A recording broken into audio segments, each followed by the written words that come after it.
प्रणाम सर। प्रणाम सर। प्रणाम जी, प्रणाम। प्रणाम सर। प्रणाम। नमस्कार सर। नमस्कार जी।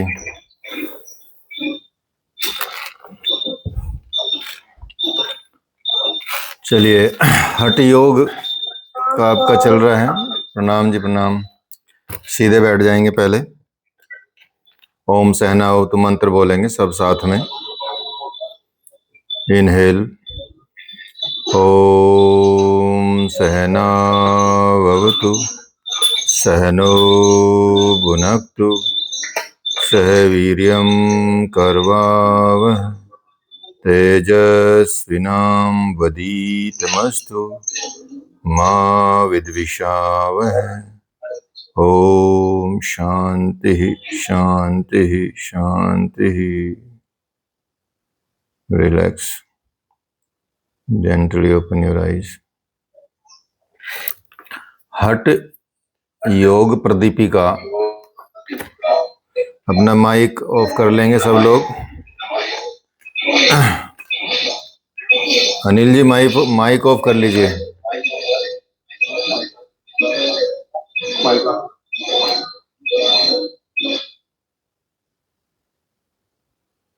जब कुछ पूछेंगे तो माइक ऑन करके पूछ लीजिएगा, ठीक है। तो यहाँ हठ योग प्रदीपिका के सिद्धांत चल रहे हैं, जिसमें जो आपका प्रिंसिपल्स ऑफ हठ योग है वो पेपर चल रहा है। इसमें काफ़ी कुछ क्लासेस हो चुकी हैं, बहुत ज़्यादा तो नहीं हुई है, लेकिन अभी हम आसनों पर आए हैं हठ योग के सिद्धांतों में। और मुझे लगता है कि आसन आप लोग धीरे धीरे करना सीख रहे हैं और सीख जाएंगे और इनको आगे बढ़ाएंगे, ठीक है। तो यहाँ 6 आसन तो आपको करा चुके हैं। 6 आसन के बारे में क्योंकि बता रहे हैं, कराना तो अलग चीज़ है, ठीक है। तो जो जो आसन उल्लेख हैं किसमें, हठ योग प्रदीपिका में। कितने आसन हैं हठ योग प्रदीपिका में? 15 आसन। तो 15 आसनों का उल्लेख है हठ योग प्रदीपिका में। तो बाकी अन्य और ग्रंथों में अलग अलग आसनों का उल्लेख है, लेकिन यहाँ क्योंकि हठ योग प्रदीपिका चल रहे हैं जो स्वामी स्वात्माराम जी ने लिखी है और हठ योग से वो आई है, तो वहाँ से हम अगले आसन पे आते हैं। उत्तान कूर्मासन बताया था आपको, इससे बाद में आपका आता है धनुरासन। तो ये आसन आपको पूर्ण स्वास्थ्य दे सकते हैं, कंप्लीट हेल्थ दे सकते हैं। अब के मामले में यदि वर्तमान काल में देखा जाए तो हेल्थ पे ज़्यादा फोकस किया जा रहा है, तो हेल्थ देंगे। किसी को भगवान प्राप्ति की तो ज़्यादा इच्छा होती नहीं है, ठीक है। तो लेकिन स्वास्थ्य प्राप्त कर लें वो भी एक तरह से भगवान की तरफ ही बढ़ने वाली बात हो जाती है। तो धनुरासन, इस आसन में शरीर की स्थिति कैसी होती है? धनुर की तरह होती है, धनुष की तरह होती है, इसलिए इसको धनुरासन कहा जाता है। ये अलग अलग वेरिएशंस होते हैं। जैसे जैसे आपकी फ्लेक्सिबिलिटी बढ़ती चली जाएगी, बैक बेंडिंग बढ़ती चली जाएगी, वैसे वैसे आसन आपका ये उच्च होता चला जाएगा, सिद्ध होता चला जाएगा। और इसमें थोड़ा थोड़ा रुकना भी सीख जाएंगे। जैसे जैसे आपके अंदर स्ट्रेंथ आएगी और स्टेमिना आएगा, इसमें आप रुक सकते हैं और थोड़ा टाइम तक आप रुकना सीख जाएंगे। जो इसके लाभ हैं वो भी इसमें बताए जाएंगे। तो इसकी विधि क्या है? विधि बताई गई है, पादंगष्ठो तु पानभ्याम गृहीत्वा श्रवणावधि धरुणाकर्षणम कुर्यात धनुरासनम उच्यते। बताते हैं महर्षि स्वामी स्वात्माराम जी के सर्वप्रथम पेट के बल भूमि पर लेट जाना है और फिर दोनों पैरों के अंगूठों को हाथों से पकड़ना है और पैरों को खींचकर कानों तक लेकर आ जाएं। यही धनुरासन है। तो अब एकदम से तो ये वाली स्थिति नहीं आ सकती कि आपके पैर कान तक आ जाएं। मतलब आपको इतना ऊंचा उठना है, एकदम पूरा धनुष बना लेना है अपने शरीर का और पीछे से पकड़ के अपने पैरों को, आपके पैर और कान एक साथ आ जाने चाहिए, ऐसा इन्होंने बताया है, ठीक है। तो ये स्थिति आती है, लेकिन इसमें टाइम लगता है। बैक बेंडिंग जितनी ज़्यादा बढ़ेगी उतना ज़्यादा ये आसन परफेक्ट होता चला जाएगा, ठीक है। तो इसका प्रयास करें, रोज करें, क्योंकि थोड़े थोड़ी देर तक ही प्रयास करना होता है, 2 मिनट करें, 1 मिनट करें, और एक एक बार ना करके छोड़ें। मतलब एक आसन को कम से कम 3-4 बार, 5 बार, 7 बार ऐसे दोहराएं। ठीक है, इस बार बार प्रयास करें, बार बार इस आसन को, मतलब कोई भी आसन करेंगे कोई ऐसे नहीं कि एक बार हो गया आसन और फिर निकल गए आसन में, फिर अगला आसन कर लिया। तो उससे आसनों का जो सिद्धि होती है, कह सकते हैं कि उससे आसन की जो विधि होती है वो भी एक तो समझ में नहीं आएगी आपको, दूसरा अपने शरीर का नहीं पता चलेगा। तो जब भी कोई आसन करेंगे आप, तो आसन करने का मतलब ये है कि जैसे कोई त्रिकोणासन कर रहा है, अब त्रिकोणासन में गया और सीधा निकल आया, क्योंकि रुकना नहीं, मतलब रुका नहीं जाता कई बार कई लोगों से, और स्ट्रेचिंग उतनी नहीं हो पाती है। तो उसका मतलब ये नहीं है, धीरे धीरे बार बार जाएं, और जब बार बार आप आसन में जाएंगे तो अपनी बॉडी को समझेंगे, अपनी मसल्स को समझेंगे। आपको ये आभास होगा कि मेरा पैर किधर जा रहा है, मैं किधर जा रहा हूँ, और ये आसन अच्छे से मुझसे हो रहा है नहीं हो रहा है। क्योंकि जब आपको ऐसा आसन का आभास होने लगेगा कि हाँ अब मुझे, तो आपके अंदर क्या होगा, कॉन्फिडेंस आएगा आसन करने का। ठीक है, तो ये बार बार करना है, एक आसन को 3 बार 4 बार, ठीक है, बार बार ही करना है। तत्र स्थितो यत्नो अभ्यास, बार बार प्रयत्न करने का नाम ही अभ्यास है। ठीक है, पतंजलि जी ने कहा है और भगवान ने भी यही कहा है भगवत गीता में। तो इसी तरह से आपको ये आसन जो एडवांस आसन है, क्योंकि इस सेशन में तो, इस सेमेस्टर में तो आपके फिर भी आसान ही आसन है, उनमें कोई ऐसा टफ आसन नहीं है, लेकिन फिर भी उन आसनों को आपको टाइमिंग बढ़ानी है, टाइमिंग बढ़ाने के साथ परफेक्शन लानी है। 2 चीजें आपको इसमें बड़े महत्वपूर्ण तरीके से ध्यान देना है, और रिपीट करना है, बार बार रिपीट करके एक आसन को कम से कम 5 बार कीजिए, फिर अगले आसन पे जाइए, फिर 5 बार उसको कीजिए, ऐसे करना है। तो इस धनुरासन के लाभ क्या होंगे, इससे आपके हाथ पैर कंधे जो है इनमें एकदम लचीलापन आएगा, और स्ट्रांग होएंगे, मजबूती आएगी। ठीक है, और पेट की जो मांसपेशियां हैं, जो पेट जो रहता है आपका, इसमें स्ट्रेचिंग पड़ती है, तो ये पेट की जो मांसपेशियां हैं वो बड़ी बलवान हो जाती हैं, बलिष्ठ हो जाती हैं। और पेट के अंदर की जितनी भी मसल्स हैं, या अंदर के जो अंग हैं, जो ऑर्गन्स हैं, हमारे पेट के अंदर ही कई ऑर्गन होते हैं, तो उन सब को की मालिश जैसी हो जाती है। नाभि जैसे डिग जाती है ना, नाभि हट जाती है एक जगह से, नाभि का टलना उसको बोलते हैं।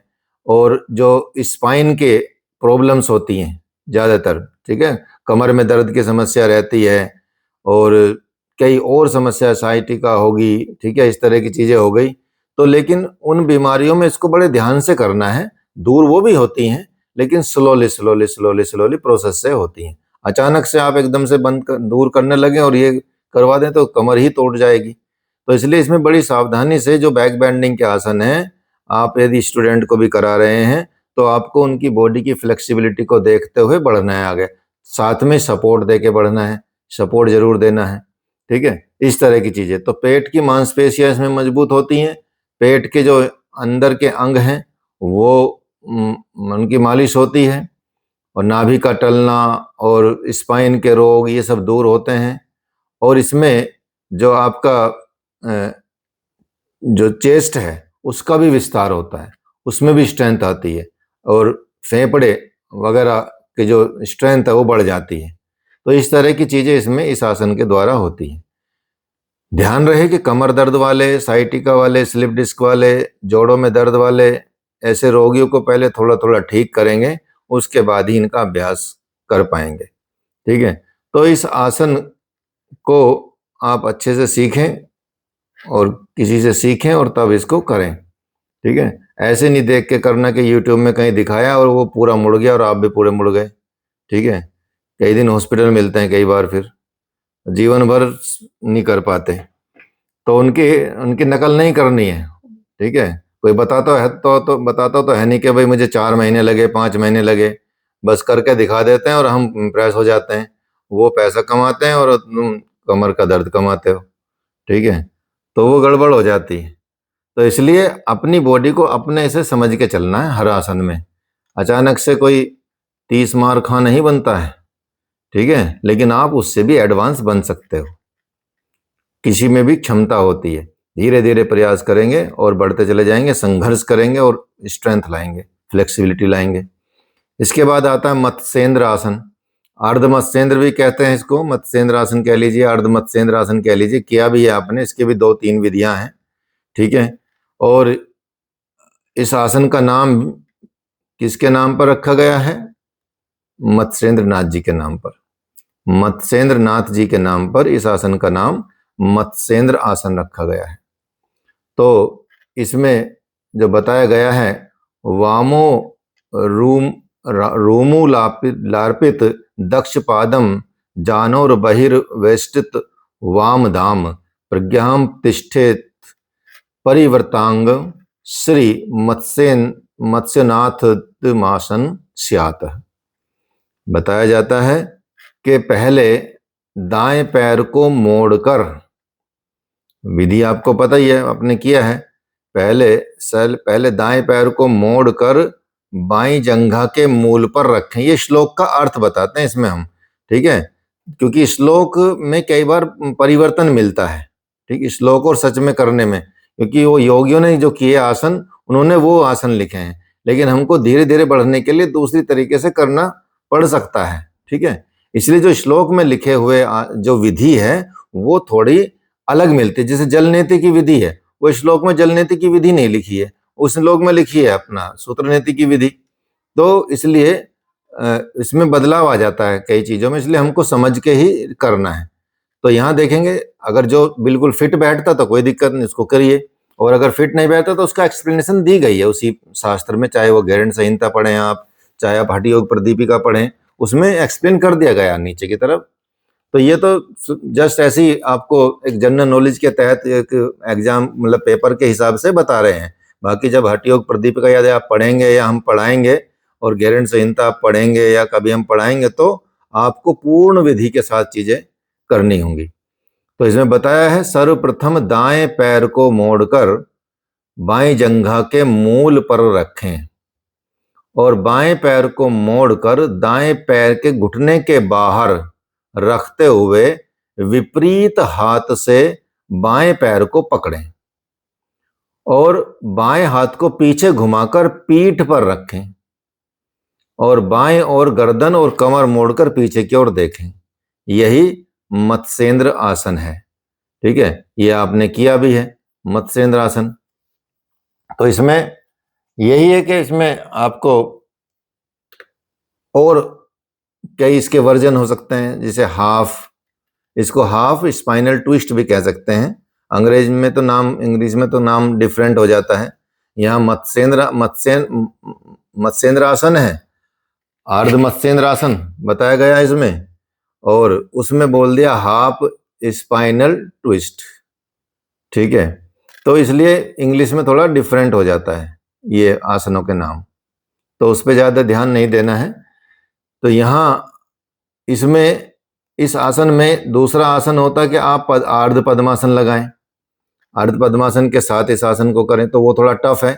जब आप जैसे जैसे आपकी फ्लेक्सिबिलिटी बढ़ेगी तो आपको स्पाइनल मूवमेंट की फ्लेक्सिबिलिटी बढ़ानी है, मतलब टर्निंग की, लेफ्ट राइट, इसको भी ज्यादा कह सकते हैं कि फ्लेक्सिबिलिटी करना है। आप कितना मुड़ पाते हैं, कमर आपकी पीछे कितना घूम पाती है, और उस हिसाब से आपके और भी आसन हैं जो बहुत अच्छे लगने लगेंगे, ठीक है। जैसे परिवृत पार्श्वकोण आसन है, वो यदि आपकी फ्लेक्सिबिलिटी अच्छी नहीं होगी तो नहीं लगेगा, ठीक है।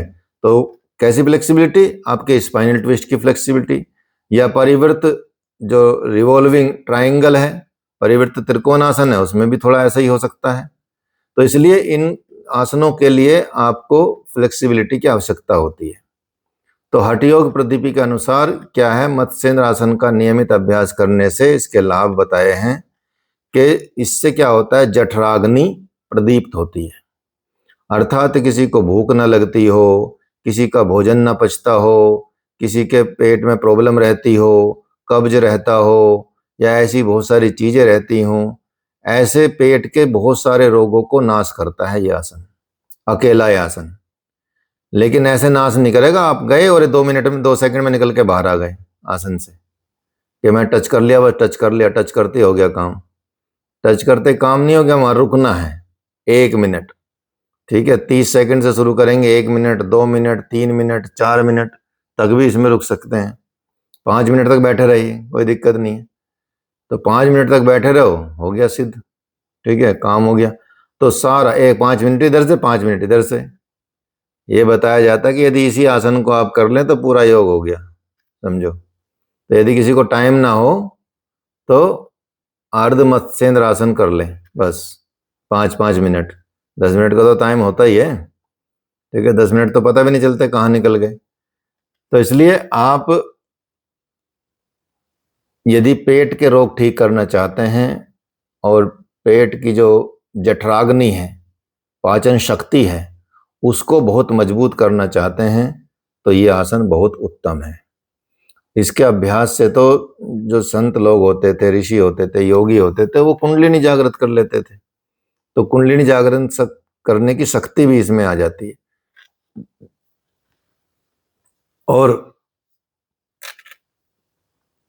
इसमें क्या होता है कि जो कुछ चंद्रमंडल हमारे मन में कुछ होता है, या अमृत सूर्य कहते हैं, उसमें उसमें उसका जो क्षय होता है अमृत का, हमारे शरीर में अमृत का क्षय जो होता रहता है हमारे जीवन शक्ति में, वो रुक जाता है।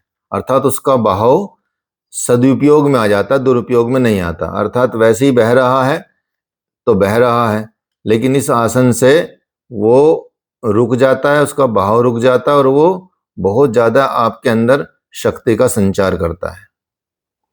पेट के अंगों की तो मालिश होती ही है, और जो डायबिटिक हैं, जिनको डायबिटीज है, उनको तो बस जबरदस्ती बांध के रुकवाओ, चाहे बेल्ट से 5 मिनट बैठा कर रख दो। ठीक है, तो उनको बेल्ट से बांध दो 5 मिनट इस आसन में, और साथ में रहो, कहीं ऐसा ना खुल के भाग जाए। ठीक है, तो इसलिए इसको ये समझो कि रामबाण है ये। मधुमेह के रोगियों के लिए ये आसन बहुत हेल्प करता है। हाथ और पैर भी स्ट्रोंग होते हैं, और इससे आपकी जो स्पाइन है वो भी बढ़िया होती है। तो करें भी और कराएं भी। जिनको डायबिटीज है उनको चुपचाप बैठाओ, ठीक है, सुबह सुबह, और पकड़ के रखो कि निकल ना जाए आसन से। ठीक है, तोड़ वोड़ मत देना उनको, सावधानी से करना है। लेकिन वही स्पाइन की प्रॉब्लम जिसको पहले से ही है, उसके लिए थोड़ा ध्यान रखना पड़ेगा आपको, कहीं नुकसान ना हो जाए। तो ऐसे लोगों को ये आसन ना कराएं, पहले उनको ठीक होने दें थोड़ा थोड़ा, छोटे छोटे आसन करके। जैसे सूक्ष्म व्यायाम, उनको सबको सूक्ष्म व्यायाम कराओ, ठीक है, या जो पवन मुक्तासन सीरीज के आसन है वो कराओ, वो बहुत अच्छे रहते हैं। ठीक है, तो इस तरह से आप इन आसनों को करा सकते हैं। उन लोगों को ना कराएं जो इस तरह के समस्याओं से ग्रसित हैं, स्लिप डिस्क हो गया, साइटिका हो गया, ठीक है, या स्पेंडोलाइटिस हो गया, जो भी इसके मतलब रीढ़ की हड्डी के रोग होते हैं उनको नहीं कराना। ठीक है, या किसी का ऑपरेशन हुआ हो, ऐसे लोगों को नहीं कराना है। पूछ लेना कितने दिन पहले हुआ, 10-20 साल पहले वाले ऑपरेशन वाले बोल देते हैं कि जी मेरा ऑपरेशन हुआ हुआ, टाइम नहीं बताते ताकि आसन ना करना पड़े। फिर पूछना पड़ता है 20 साल हो गए, हाँ जी 20 साल हो गए, कोई दिक्कत तो नहीं, फिर तो करो, कोई बात नहीं। ठीक है, तो इसलिए ऐसे आसन करें। पश्चिमोत्तान आसन बहुत ही अच्छा आसन है। ठीक है, पश्चिम का अर्थ है पीछे और तान का अर्थ है खिंचाव। इस आसन में शरीर के पीछे के भाग पर बहुत ज्यादा खिंचाव पड़ता है, यही पश्चिमोत्तान आसन हो जाता है।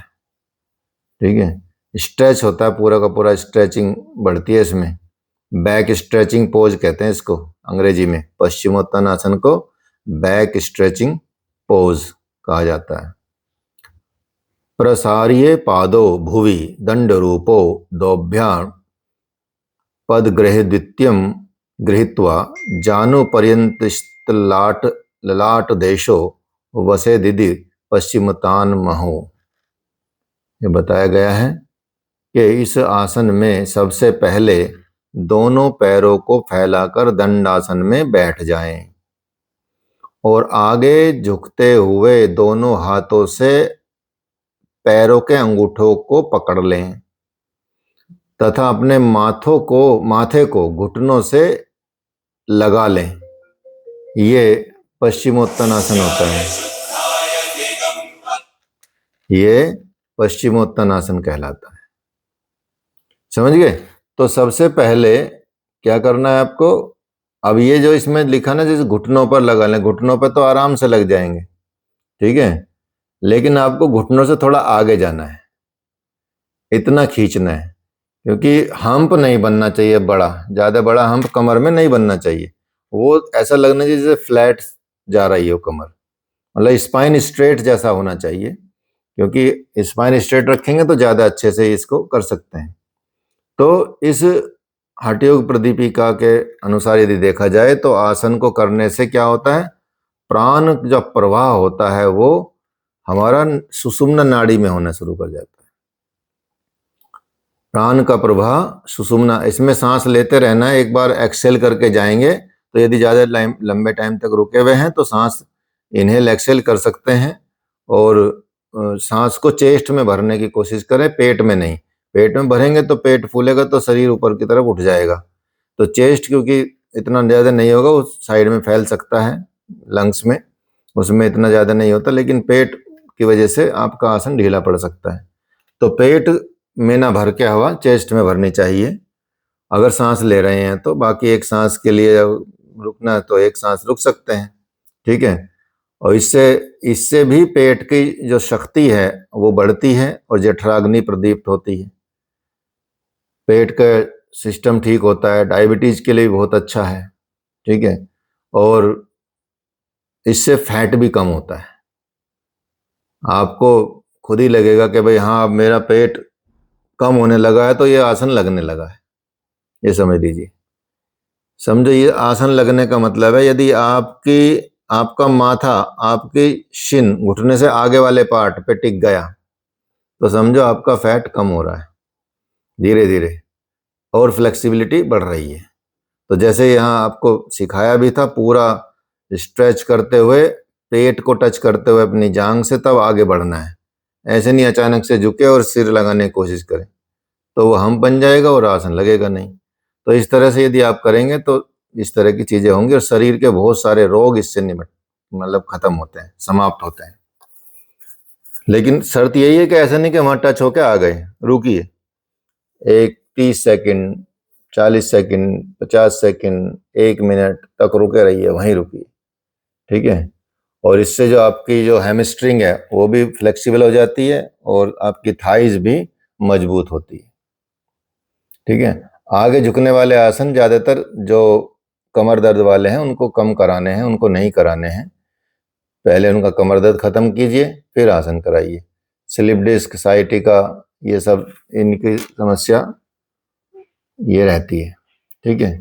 इसलिए इसको थोड़े आसन को थोड़ा समझ लेना है। तो सब लाभ और हानि सब बताए गए हैं इसमें। लाभ मतलब हानि तो नहीं होती, बस सावधानी होती है। आसनों के लाभ ही होते हैं, सावधानी ही होती है नहीं तो, कि सावधानी के पूर्वक करें। मतलब आप आसन के द्वारा अपने को डिटॉक्स कर सकते हैं। सोचिए, हमारे अंदर जो विष जमा हो गया है, जहर जमा हुआ है, शरीर की नसों में पहुंचा हुआ है, दिमाग में पहुंचा हुआ है, जिनसे हमको छोटी छोटी बीमारियां होती हैं और पता नहीं चलता। कभी सर दर्द हो रहा है, कभी कुछ हो रहा है, कभी थकान ज़्यादा हो रही है, कभी और समस्याएं हो रही हैं, कभी पेट में एसिडिटी बन रही है, कब्ज हो रहा है, कभी कुछ गैस बन रही है। इस तरह की सब विषाक्त तत्व खा खा के हमने अपने को ऐसे किया हुआ है। तो विष बढ़ जाता है शरीर में, विष से ही सारी बीमारियां होती हैं। तो ये आसन जो हैं, सारे के सारे आसन जितने भी आप करते हैं, वो सब आपको एक तो निर्मल बनाते हैं आपके शरीर को, और विष रहित बनाते हैं, अर्थात अमृत तुल्य बना देते हैं, ये समझ के चलिए। इसके बाद 10वां आसन आता है मयूरासन। मयूरासन, ठीक है। आपने कई बार चौराहे पे सुना भी होगा, तेरा मोर बना दूंगा भाई, ज्यादा बोलेगा तो ठीक है, इसीलिए मोर बना है कि तू बना भाई, मेरा मोर बना, मुझे तो फायदा ही होगा, ठीक है। तो मयूर आसन बड़ा ही अच्छा आसन है और बहुत ही बेस्ट आसन है। बैलेंस भी करना होता है इसमें, और शरीर की स्थिति इसमें मोर जैसी होती है, इसलिए इसको मयूरासन कहते हैं। तो इस आसन में सर्वप्रथम क्या करना है, दोनों हाथों की हथेलियों को जमीन पर अच्छे से टिका लेना है, ठीक है। और फिर दोनों कोहनियों को नाभि के दोनों तरफ, एक कोहनी इधर एक कोहनी इधर, लेफ्ट कोहनी लेफ्ट साइड में, राइट कोहनी राइट साइड में लगाकर पूरे शरीर को ऊपर उठा लें। फिर पूरे शरीर का संतुलन दोनों हथेलियों पर ही रहना चाहिए, ठीक है, ये समझ लीजिए। तो इस आसन में इस तरह की क्रिया की जाती है। धराम वष्टभ्य करद्वेन तत् कूर्प स्थापित नाभिर पार्श्व उच्चासनो दंड दुत्थित खे मयूर में तत् प्रविदंती पीठम। तो इस तरह से इस आसन को आप कर सकते हैं। इसके भी अलग अलग वेरिएशन हो जाते हैं, जैसे फिर पद्मासन में लगा के मयूरासन कर सकते हैं। धीरे धीरे इसकी प्रैक्टिस आप बिना मयूरासन के पहले अभ्यास करें, कोहनी पे आप नाभि के दोनों तरफ लगा के, तो इस आसन को आप कर सकते हैं। इसके लाभ भी बहुत सारे हैं जो बताए गए हैं। लगभग सारे रोगों को नाश करता है। क्यों सारे रोगों को नाश करता है ये आसन? क्योंकि सारे रोग कहाँ से होते हैं? ज्यादातर 80% से 90% रोग आपके पेट से होते हैं। पेट ठीक, आप आनंद में रहते हैं।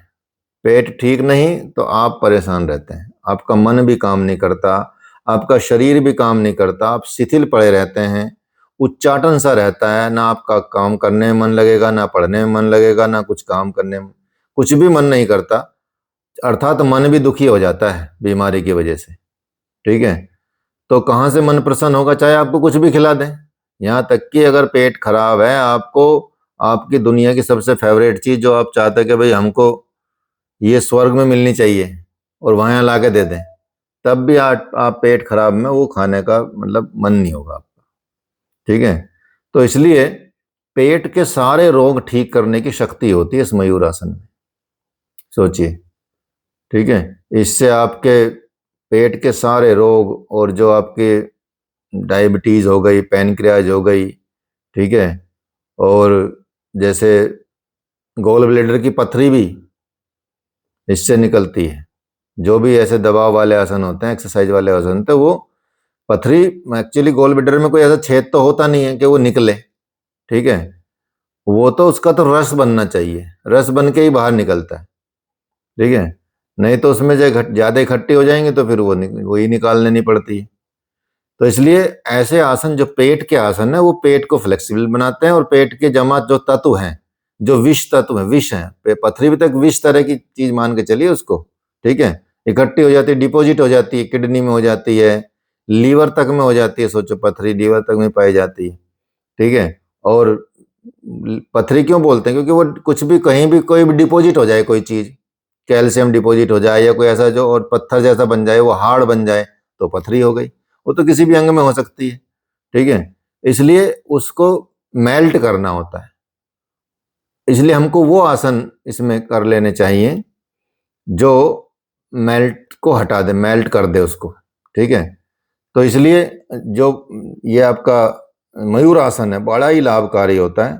और जैसे कि आपको बताया कि इसको मतलब इसमें ये शक्ति होती है कि विषाक्त तत्व, विषाक्त भोजन को भी आसानी से पचा सकता है। अर्थात किसी को जैसे खाना खाने से फूड पॉइजनिंग होती है ना, जीवन में नहीं होगी फूड पॉइजनिंग, चाहे आप मुसीबत में कितना भी दूषित खाना खा लें, ठीक है। ऐसा नहीं कि खाना खा ही लेना है, लेकिन आप सोचेंगे इससे बहुत ज्यादा लाभ होता है, और इससे हमारे पेट का सारा विषाक्त तत्व चला जाता है, जहर तक पचाने की क्षमता हो जाती है, ये मान के चलिए इसको, ठीक है। मतलब लेकिन ये सिद्ध होना चाहिए, इसलिए इसका नाम मयूर भी रखा है, मयूर जैसी आकृति होती है इसलिए रखा है। और क्योंकि लीवर पे इतना काम करता है, आपकी पाचन शक्ति पे इतना काम करता है कि लक्कड़ पत्थर सब हजम हो जाता है। एड्रेनल ग्रंथि से स्रावित होने वाला हार्मोन भी इसमें संतुलित हो जाता है, हार्मोन को भी संतुलित करता है, ठीक है। इसलिए इस आसन को जब करें तो करने से पहले क्या करना है, आपको हाथों का संतुलन बना लेना है। आपके रिस्ट मजबूत होनी चाहिए, ठीक है, आपके एल्बो, आपके कंधे, ठीक है, सारा वजन इसी पे टिकाना है, आपको हाथ पे टिकाना है, सोचिए, और बैलेंस करके टिकाना है पूरे शरीर को, ऐसे बैलेंस करके, ठीक है। जबकि हमारा शरीर का वजन अलग अलग डिवाइड है, पीछे ज़्यादा है, आगे ज़्यादा है, जैसे भी है, तो इसलिए आगे की ओर ना गिरे, इसलिए मजबूत रहें, हाथ और कंधों को मजबूत करें, उसके अभ्यास करें, और फिर भी आगे सामने बोस्टर रख के ही इसको अभ्यास को करें, ताकि धड़ाम से सिर ना लगे आगे, ठीक है, आराम से उस पर आ जाएं। तो इसलिए इस आसन को आप आराम से कर सकते हैं, बहुत जल्दी होने लगता है ये, इसमें ज़्यादा दिक्कत नहीं आती, पैर एकदम सीधे रखने बस पीछे, ठीक है, वो बैलेंस करना है। तो इसलिए ये आसन बड़ा ही महत्वपूर्ण आपको लगेगा, आपके सारे रोग समाप्त कर सकता है, ठीक है। शवासन, सबका फेवरेट आसन होता है ये, ठीक है, इसी का वेट करते हैं पूरे क्लास में कि भाई कब बोलें शवासन में लेट जाओ ठीक है। इस आसन में शरीर की स्थिति शव के समान होती है, बिना किसी हलचल के। कुछ तो शवासन भी नहीं कर पाते, ये भी एक आसन है, इसका मतलब ये नहीं कि रेस्ट मतलब लेट गए सो गए, दिस इज ऑल्सो आसन।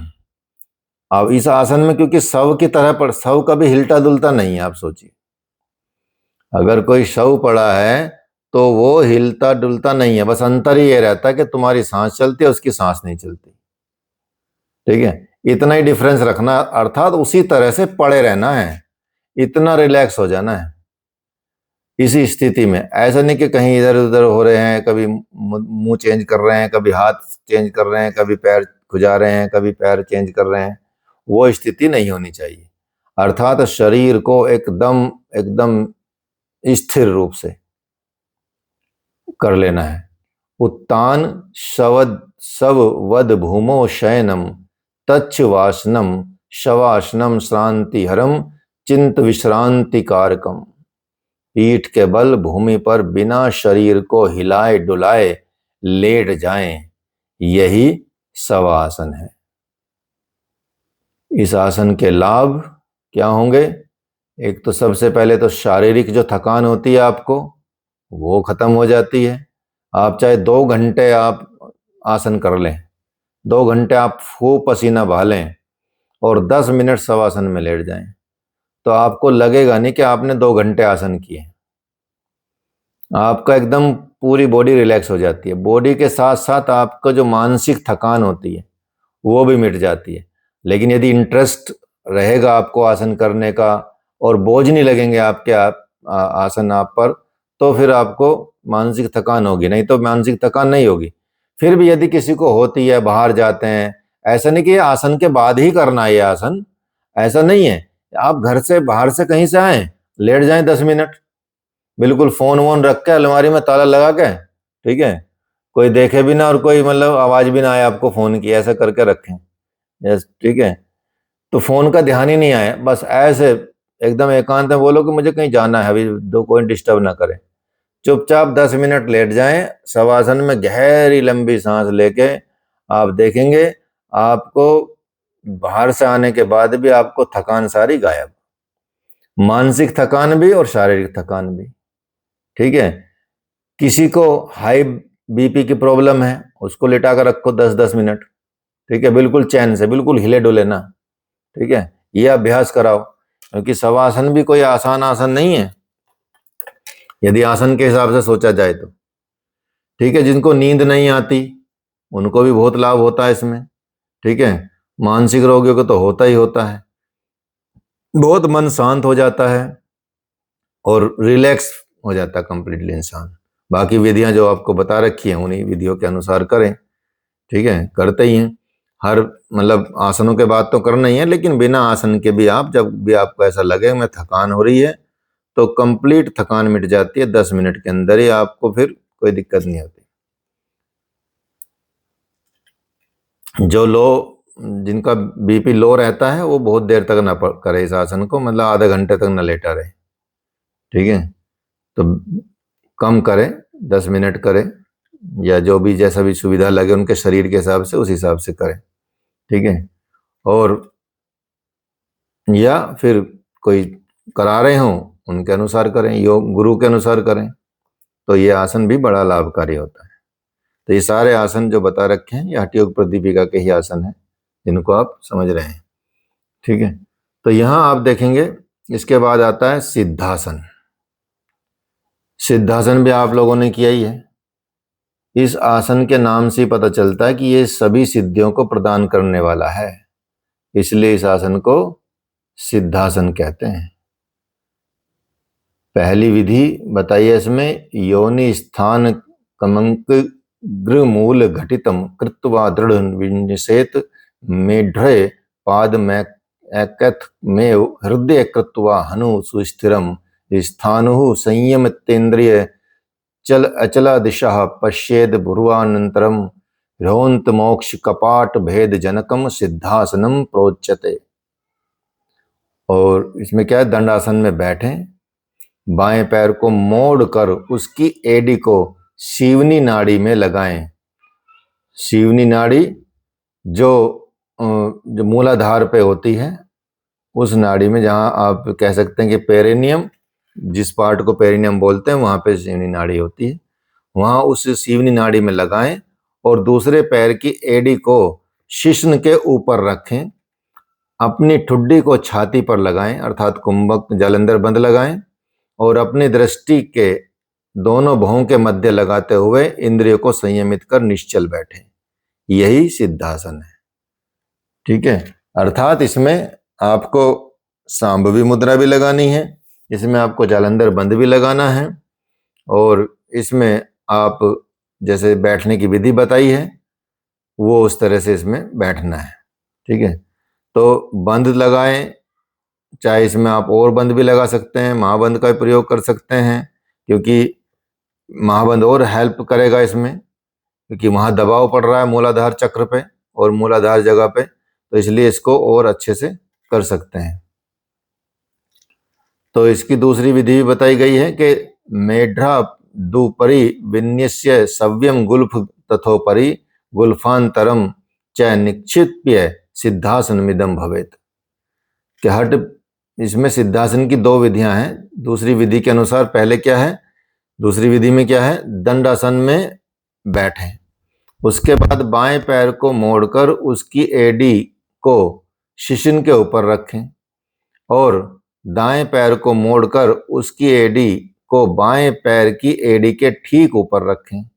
यह भी सिद्धासन है। अर्थात इसमें क्या बताया कि इसमें जो जननेन्द्रिय है उसके ऊपर रखना है और फिर उस पैर, दूसरे पैर को उसके ऊपर रखना है। अर्थात इसमें नीचे दबाव नहीं डल रहा है, इसमें ऊपर दबाव डल रहा है। तो इसलिए इसको हम कह सकते हैं ये दूसरी विधि है। तो इसमें सिद्ध आसन का जिक्र है, सिद्ध योनि आसन का इसमें जिक्र नहीं है। सिद्ध योनि आसन दूसरे ग्रंथों में है, क्योंकि हठ योग प्रदीपिका है, इसमें सिद्ध आसन का ही जिक्र बताया गया, मतलब उल्लेख किया गया है। इसमें फिर आप और मुद्राएं लगा सकते हैं, खेचरी मुद्रा लगा सकते हैं, कुछ और चीजें कर सकते हैं, ठीक है। तो ये सबसे महत्वपूर्ण आसन है, कह सकते हैं सब आसनों में बड़ा महत्वपूर्ण आसन है और सभी सिद्धियों को देने वाला ये एकमात्र आसन बताया गया है। तो इस आसन के अभ्यास से मोक्ष तक प्राप्त होता है।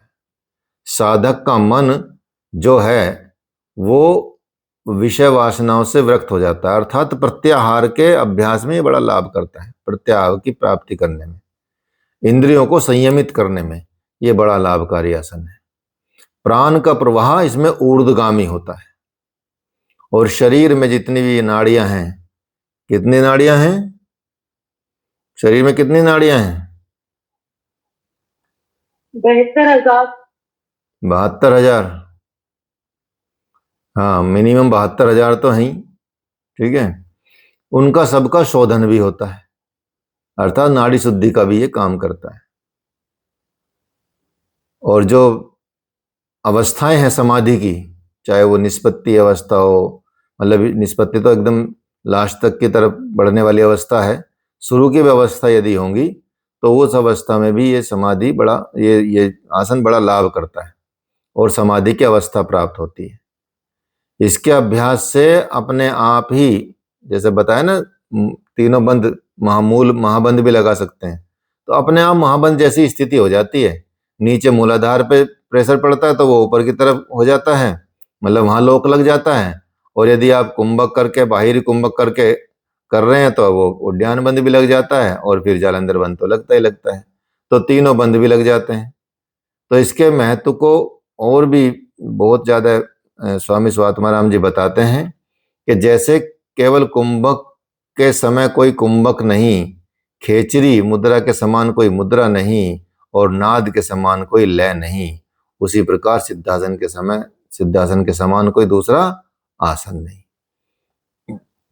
ठीक है, केवली कुंभक की जगह के स्थान मतलब उसके जैसा कोई कुंभक नहीं है। खेचरी मुद्रा के समय मतलब समान उस कोई मुद्रा नहीं है। जैसे खेचरी मुद्रा आपको बताया, आप लगा के बैठ भी सकते हैं, ठीक है, घूम भी सकते हैं, चल फिर भी सकते हैं, बड़ा ही चक्रों के लिए बड़ा मतलब हेल्प करती है खेचरी मुद्रा। ठीक है, एनर्जी को बैलेंस करती है आपकी। ठीक है, शिव शक्ति एनर्जी को बैलेंस करती है, ये मान के चलिए। और नाद के समय जैसा कोई लय नहीं है, उसी तरह से सिद्धासन के समान कोई दूसरा आसन नहीं है। ठीक है, इसलिए इसको जो गृहस्थ लोग होते हैं ना, उनको ज्यादा समय के लिए नहीं बताया जाता। ठीक है, नहीं तो वो वैराग्य ले लेंगे, ऐसा हो जाएगा, घर छोड़ के चले जाएंगे। इसलिए कम कराना है दो 1 मिनट 2 मिनट बैठाओ, बस भाग निकलो जी बाहर। ठीक है, हो गया टाइम। तो इस आसन का जो है गृहस्थ के लोग अभ्यास ना करें, ज्यादा लंबे समय तक ना करें। ठीक है, बाकी स्पाइन की प्रॉब्लम होती है, वो भी इस आसन को थोड़ा अवॉइड करेंगे तो ठीक रहेगा। अगर जैसे ही उनको थोड़ा दर्द बढ़ जाए तो बढ़ने लगे तो रोक दें इस आसन को। कोई भी आसन जिसमें आपको लगता है कि मेरी कमर में दर्द होने लगा या कुछ ऐसा होने लगा है, तो उस तब आसन को रोक देना चाहिए, और फिर उस कारण का पता लगाना चाहिए कि ये क्यों हो रहा है, ऐसा क्यों होता है। ठीक है, तो जब आप कारण का पता लगा लेंगे तो आप उसका इलाज भी कर सकते हैं, उसको ठीक भी कर सकते हैं। तो इसलिए या जोड़ों के दर्द हो गए कहीं भी यदि होता है, और या कभी कभी कई बार ऐसी बीमारियां होती हैं जो कह सकते हैं कि एनस की बीमारी होती है, मतलब गुदा द्वार की बीमारी होती है, किसी को गुदा संबंधित रोग होते हैं, या ठीक है योनि संबंधित रोग होते हैं, ऐसे लोगों को वो आसन ये नहीं करने चाहिए। पहले ठीक होएं फिर आसन करें, तो फिर कभी बीमार नहीं होंगे।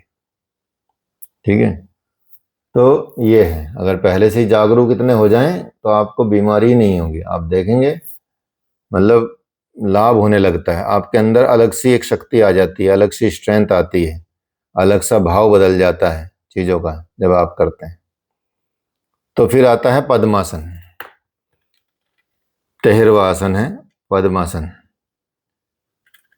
इस आसन में पैरों की स्थिति कमल के फूल की पंखुड़ियों के समान होती है, इसलिए इसको पद्मासन कहते हैं।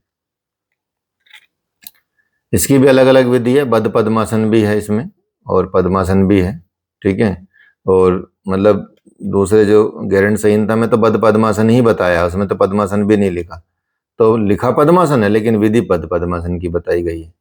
तो पहले जैसे कि बताया आपको, पहले धीरे धीरे आसनों को सरल रूप में सीखें, फिर मध्यम रूप में जाएं, फिर एडवांस रूप में जाएं, ऐसे प्रोग्रेस करें। तो इसमें बताया गया कि वमो रूपरी दक्षिणम च चरणम संस्थाप्य वामम तथा दक्षो रूपरी पश्चिमेन विधिना धृत्वा कराभ्याम दृढ़म अंगुष्ठो हृदय निधाय चिंबुकम नासाग्रम लोकयेत एतद व्याधि विनाशकारी यमिना पद्मासन प्रोच्यते। सबसे पहले दंडासन में बैठें, उसके बाद बाएं पैर को मोड़कर दाएं जंघा के ऊपर लाएं और दाएं पैर को मोड़कर बाएं जंघा के ऊपर रखें। फिर दोनों हाथों को कमर के पीछे ले जाते हुए, इसमें भी बद्ध पद्मासन बताया, फिर दोनों हाथों को कमर के पीछे ले जाते हुए बाएं हाथ से दाहिने पैर का अंगूठा पकड़े और दाएं हाथ से बाएं पैर का अंगूठा दृढ़ता पूर्वक पकड़े। ठीक है, अर्थात दोनों हाथों को पीछे ले जाके ऑपोजिट पैर का अंगूठा पकड़ना है। मतलब पैर तो वही आ जाएगा आपका, क्योंकि ये वाला पैर जो राइट वाला पैर लेफ्ट की तरफ दिखेगा, लेफ्ट वाला राइट की तरफ दिखेगा, तो आपको सीधे हाथ से सीधे हाथ का अंगूठा पकड़ना और उल्टे हाथ से उल्टे हाथ का अंगूठा पकड़ना पीछे से घुमा के। तो बद्ध मतलब बंध जाएंगे एक तरह से आप, इसलिए इसको बद्ध पद्मासन कहते हैं। वैसे इसका नाम यहाँ लिखा हुआ पद्मासन। तो पद्मासन है, अर्थात जो नॉर्मल पद्मासन होता था या होता होगा ऋषियों के द्वारा, वो यही होता होगा। तो ये मान के चलिए कि ये सहज होगा उनके लिए, ये करना ज्यादा है, मतलब इसी में बैठते होंगे। तो और बाद में आप इसमें कुंभक कीजिए या बंद लगाइए, ठीक है। नासाग्र दृष्टि कर सकते हैं, सामवी दृष्टि कर सामवी मुद्रा लगा सकते हैं, ठीक है। जालंधर बंद लगा सकते हैं, यही पद्मासन है। दूसरी विधि बताइए। मतांतरे तु तानो चरणों कृत्वा उरु संस्थो प्रयत्नतः उरु मध्य तथो तानो पानी कृत्वा तथो दृशो नासाग्रे विंशे द्वाज दंत मूले तु जिव्या उत्तम चिंबुकम वक्षस स्थाप्य पवनम शनः।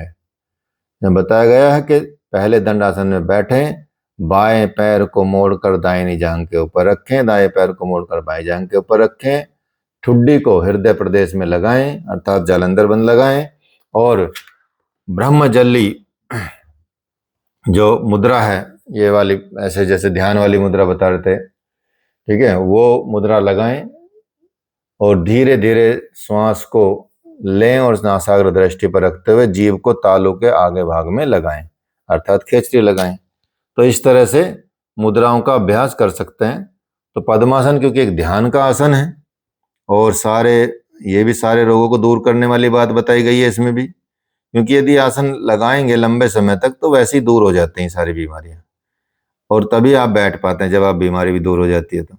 तो मानसिक शांति इससे मिलती है, ध्यान आपका जल्दी लगता है और इससे प्राण और अपान का मिलन होता है, ठीक है। और अनुभव अलग ही आपको मिलते हैं इसमें, विचित्र विचित्र अनुभव मिलेंगे, ज्ञान मिलेगा आपको। तो इसलिए पद्मासन में रोज 15 मिनट बैठने का अभ्यास कर लें, ठीक है।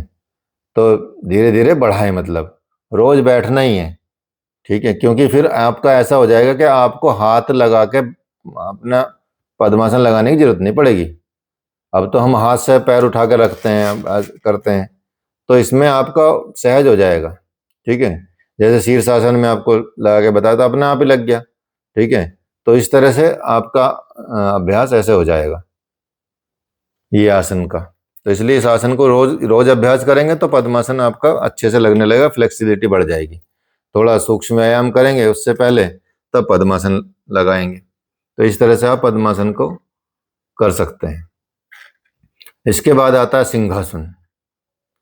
इस आसन का आप यदि अभ्यास करते हैं तो आपके अंदर एक तो बल आता है, शक्ति आती है और आप निडर हो जाते हैं, भय चला जाता है आपका। ये इसकी सिद्धि बताइए। साधक यदि इस आसन को लगाता है, इसके लिए इसका नाम सिंहासन रखा है, ठीक है। तो निडर हो जाता है, बलवान हो जाता है, भय चला जाता है और उसका चेहरा भी शेर के समान चमकता है, कांतिमय हो जाता है, इसलिए इसको सिंहासन बोलते हैं, ठीक है। इसकी विधि बताई गई है कि गुल्फो च वृष्णशाध्य शिवन्य पार्श्वयोक्षिप्तेत दक्षिणे सव्य गुल्फम तु दक्ष गुल्फम तु सव्य के हस्तो तु जानवो संस्थाप्य स्वांगुली संप्राप्य से व्यात वक्त्रो निरीक्षिते नासाग्र तु समाहित। दोनों पैरों को मोड़कर अंडकोश के नीचे सीवनी नाड़ी अर्थात पेरियम के दोनों ओर, बाएं ओर से दाएं ओर पैरों की एड़ियों को लगाएं। उसके बाद दोनों हथेलियों को दोनों पैरों के घुटने पर टिकाएं और सभी उंगलियों को फैला लें। मुंह को पूरा खोलें और जिह्वा को पूरा बाहर निकालते हुए नासाग्र दृष्टि रखें। यही सिंहासन है, ठीक है। उसमें आपने सिंह गर्जन आसन का अलग उल्लेख है आपके उसमें आसन प्राणायाम मुद्रा बंद में, इसमें यहाँ सिंहासन के बारे में बताया गया है, ठीक है। तो इस तरह से इसका आप अभ्यास कर सकते हैं।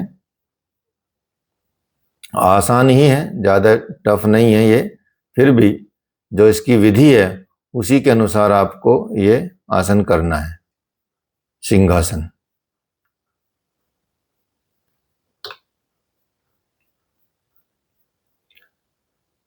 तो इसमें ये बताया है, नासाग्र दृष्टि आप समझते ही हैं, ठीक है।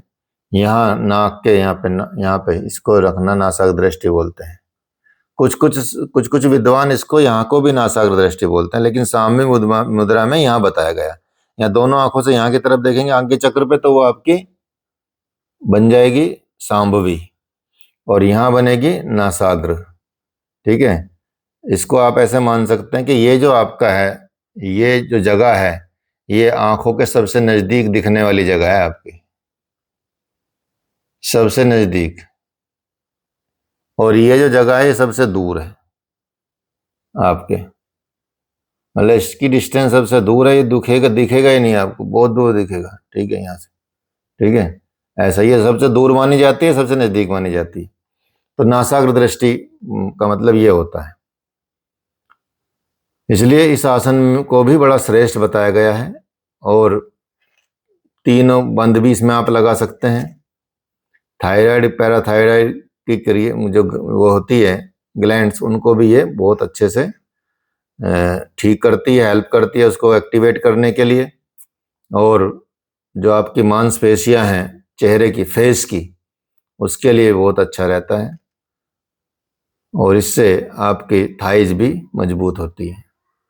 तो इसमें घुटने, टखने, पंजे के दर्द वाले लोग इसको ना कर दें। आर्थराइटिस जिनको रहती है उसको भी सावधानी पूर्वक ये अभ्यास कराएं। तो ये हो गया आपका सिंहासन। इसके बाद आता है भद्रासन। भद्रासन इस आसन का अभ्यास जो है हठ योगियों के द्वारा और भद्र पुरुषों के द्वारा, अर्थात जो आदर्श पुरुष होते हैं, आदर्श लोग होते हैं, जो मतलब आइडल कह सकते हैं, या वो मतलब कह सकते हैं कि जो मर्यादा पुरुषोत्तम राम जैसे लोग होते हैं, मतलब जिन्होंने अपने को भद्र पुरुष बनाया, एक सम्मान्य, ठीक है, जेंटलमैन कहते हैं अंग्रेजी में इसको। भद्र पुरुष मतलब जेंटलमैन, ठीक है। तो लेकिन किसी को मीनिंग ना पता हो तो उसको बुरा लगेगा कि हम भद्र तो नहीं बोल रहा हमको ये, ठीक है। तो पहले मीनिंग बता दो भैया। भद्र का मतलब जेंटलमैन होता है, जो मैं तुझे बोलने जा रहा हूँ कि आप बड़े भद्र पुरुष लग रहे हैं, ठीक है। आज की शादी में सबसे भद्र पुरुष आप ही लग रहे थे। तो अगर मीनिंग नहीं पता होगा तो लड़ फिरेगा आपसे, ठीक है, मारेगा पकड़ के। तो इस आसन का अभ्यास हठ योगियों को और भद्र पुरुष लोगों ने किया है, इसलिए इसका नाम भद्रासन पड़ा है। इसी भद्रासन को कुछ लोग गोरक्षा आसन भी कहने लगे हैं, ठीक है। तो गुल्फो च वृष्ण साध्य सीवन्या पार्श्व्यो क्षिपेत सव्य गुल्फम तथा सव्य दक्ष गुल्फम तु दक्षिणे पार्श्वपादो च पानेभ्याम दृढ़ बद्ध्वा सुनिश्चिलम। से पहले दंडासन में बैठ जाएं, फिर फिर धीरे से दोनों पैरों को मोड़ें, और दोनों पैरों की एड़ियों को अंडकोश के नीचे पेरिनियम शीवनी नाड़ी के दोनों ओर बाएं दाएं रखें। प्रयास करें कि दोनों पैरों के आगे के भाग आपस में जो मिले हों, पैरों के अग्रभाग को हाथों से दृढ़ता पूर्वक पकड़ें। यही भद्रासन है। इसमें पीछे से जो पैर, शुरू के पैर हैं, उनको पकड़ना है, मतलब वहां से पकड़ लेना है। तो इस आसन के अभ्यास से सभी रोग दूर होते हैं। मूत्र प्रणाली के रोग भी दूर होते हैं, प्रजनन संबंधी समस्याएं दूर होती हैं, मासिक धर्म संबंधी दोष भी दूर होते हैं, ठीक है। तो यहाँ आप ये समझ लीजिए, जैसे इसमें बताया कि मासिक धर्म संबंधी रोग दोष दूर होते हैं, तो इसमें कोई ऐसे जिक्र, जब यहाँ पुरुष की बात करते हैं तो उसमें सब आ जाते हैं, ठीक है, मनुष्य की बात आ जाती है। तो इसलिए इस आसन में सब में यही लिखा जाता है कि ये मतलब सामान्य जन के लिए है। तो मासिक धर्म का दोष दूर होता है, जोड़ लचीले बनते हैं, मजबूत बनते हैं, जंघाएं मजबूत होती हैं, और जो चर्बी भी जमी रहती है ना थाइज वाइज पे, वो भी दूर होती है। तो बस जोड़ों के दर्द वालों को ये आसन नहीं करना है, तो थोड़ा इसका ध्यान रखना है। तो इस अभ्यास को आप कर सकते हैं। ये आपके 15 आसन इसमें बताए गए हैं। तो इन 15 आसनों का अभ्यास आप करें। स्वस्तिक आसन, गोमुखासन, वीरासन, कूर्मासन, कुक्कुटासन, उत्तान कूर्मासन, धनुरासन, मत्स्येंद्रासन, पश्चिमोत्तानासन, मयूरासन, शवासन, सिद्धासन, पद्मासन, सिंहासन और भद्रासन। कुछ आसन इसमें आपके सिलेबस में भी हैं, तो उनको ही तैयार कर लें सिर्फ, फिर थोड़ा थोड़ा आगे बढ़ जाएं। तो इस हिसाब से क्रम से 4-4 आसन को ले लें।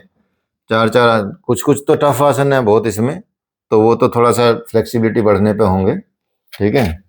तो जैसे उत्तान कूर्मासन हो गया और कुक्कुटासन हो गया, इस तरह के मयूरासन हो गया, पूर्ण मत्स्येंद्रासन हो गया, ठीक है, पूर्ण धनुरासन हो गया, ये थोड़े, और पश्चिमोत्तान भी थोड़ा सा भी टफ ही पड़ेगा जब तक आपकी फ्लेक्सिबिलिटी नहीं बढ़ेगी। तो इन आसन से आप अपने को पूर्ण रूप से स्वस्थ रख सकते हैं, कंप्लीटली, ठीक है।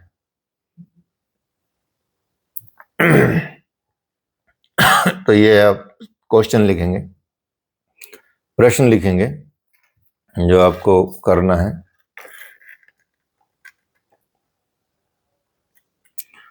आसन शब्द की परिभाषा देते हुए, आसन शब्द की परिभाषा देते हुए हठ प्रदीपिका में वर्णित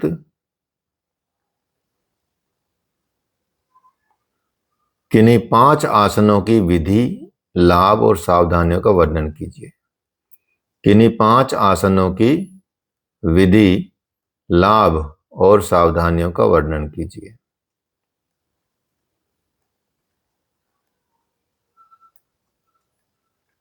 आसन शब्द की परिभाषा देते हुए हठ प्रदीपिका में वर्णित किन्हीं 5 आसनों की विधि, लाभ और सावधानियों का वर्णन करें।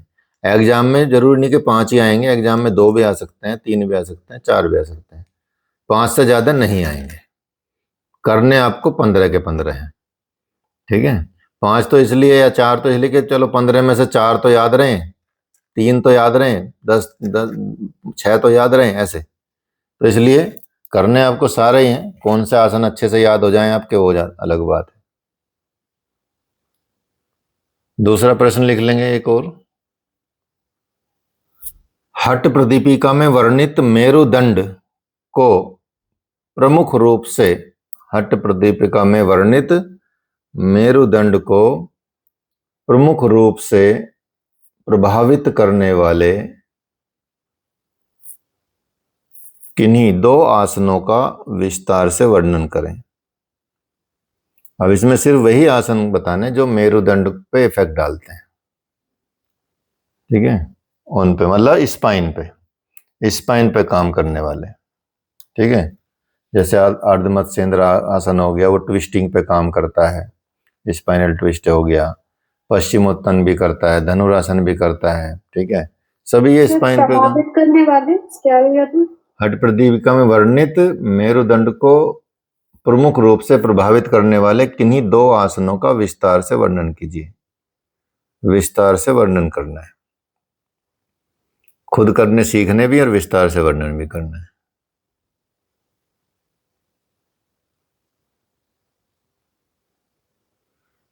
ठीक है, तो ये आपका आसन वाला जो चैप्टर है, ये हठ योग प्रदीपिका नहीं पढ़ा रहे थे हम, क्योंकि प्रिंसिपल्स ऑफ हठ योग है, उसमें आसनों के बारे में थोड़ा थोड़ा बता रहे थे। This is not a complete knowledge of asana, ठीक है, आप इसको समझ के चलिए। ऐसा नहीं कि इससे इतने से आपका काम चल जाएगा, आपको इसमें तो कुछ भी नहीं है, तो सिर्फ बोल रहे हैं हम, बोलने से आसन नहीं आते, और न बोलने से समझ में आ रहा होगा आपको कि भाई क्या करना क्या नहीं करना। आपको तो स्वयं करना है, और ये हठ योग प्रदीपिका में जो आसन लिखे हैं वो ही करने हैं, ठीक है। तो वो करा देंगे आपको, कोई दिक्कत नहीं है, धीरे धीरे आप बढ़ जाएंगे आके। अगला जो चैप्टर रहेगा आपका वो रहेगा प्राणायाम के बारे में, नाड़ी शोधन, सूर्य भेदन, उज्जाई, इनके प्राणायाम के लाभ और सावधानियां आपको रहेंगी। आप देखेंगे योग के किसी भी सिद्धांत में हानि नहीं लिखी होती, लाभ और हानि एक साथ आती है ना ज्यादातर, यहाँ लाभ और सावधानियां हैं, ठीक है। हानि तो है ही नहीं, मतलब ये मान के चलिए। सर मैंने तो हानि लिख दी है उसमें फाइल में। हानि नहीं लिखनी है बेटा, हानि तो होती नहीं है, सावधानियां होती हैं, ठीक है।